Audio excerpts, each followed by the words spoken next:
Nandyan si Clement Lucio. Magsisimula na ang ating first quarter. Sun get his stops in the offensive end. Well, of course, last year, sinabi nga natin kanina na talagang gumawa siya sa likod ni Jonathan Gray. Ngayon, siya na mag-isa, siya na ang inaasahan. So, syempre, yung depensa sa kanya rin nakafocus. At another... Lucio. Sinadya ba yun? Davon Potts, mainit. Lucio with an easy lay-in. Nice pass from JJ Domingo. I really like the pace of this game. I think St. Benilde really came off at saka ang game plan nila is tumakbo, umatak. Finding Mocon. Mocon scores 24-10 in this game. For the first 4 minutes ng ating first quarter, nakipagsabayan ng St. Benilde dito sa Davon Potts.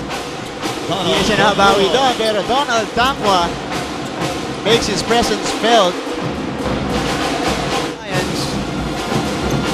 Boldick. Kick out to Potts for 3. Davon. Draw up. Domingo against Tonko. Domingo forcing that one up and it goes in. Maraming salamat po sa lahat din na nanonood sa kanila mga tahanan. That's JJ Domingo. Lobs it up to Yangi Haruna. And this is what JJ Domingo needs to do. Keep attacking the basket. Naka-Iverson assist siya doon kahit mintis yung tira niya. Responde. San Beda Red Lions moving the ball around. Tonko drains the... Iniisip nila sana dumikit tayo. Iniisip nila sana manalo tayo. Pero a turnover for Pasamante. Tinawagan siya doon. Davon Potts completes the fast break play plus the foul. Very unnecessary foul doon para kay Pasamante.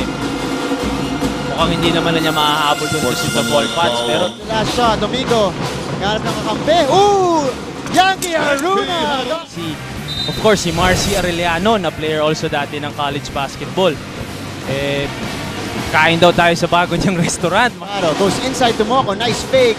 Goes to Davon Potts, who nails. Give him confidence because if he starts knocking down those easy baskets, malaking bagay yun. Okay, dito kay Navarro. Moko inside, nice block. Para dito sa College of St. Benilde, si Paharilaga ang nakasukal doon kay JV Mocon. Nakakuha sila ng mga tira na gusto nila, hindi lang talaga nila ma-shoot. Napaka-importante rin, especially if you're facing a San Beda team. Donald Tangwa nakasiscore na naman inside. Tangwa sa ilalim. Davon Potts.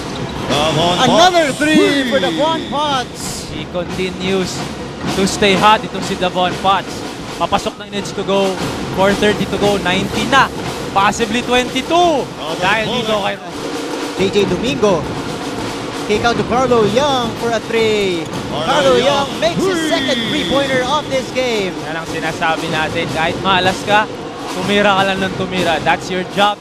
Presbitero. Corner 3 for Raj Tonko. Makes that shot. And a big shot there for Raj Tonko. Making the most out of that JJ Domingo turnover. Defensive side.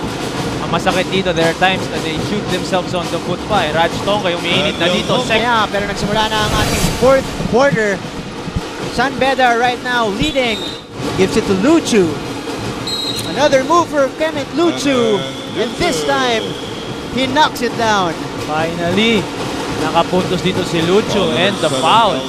So if he can consist... Point guard ni Coach Damay Karin Carlos, hailing from LSGH Mikey. Mga represent natin yan, GH represent itong mga bata natin na ito naglalaro sa Benilde. Pero no one nagpakita doon, what a strong.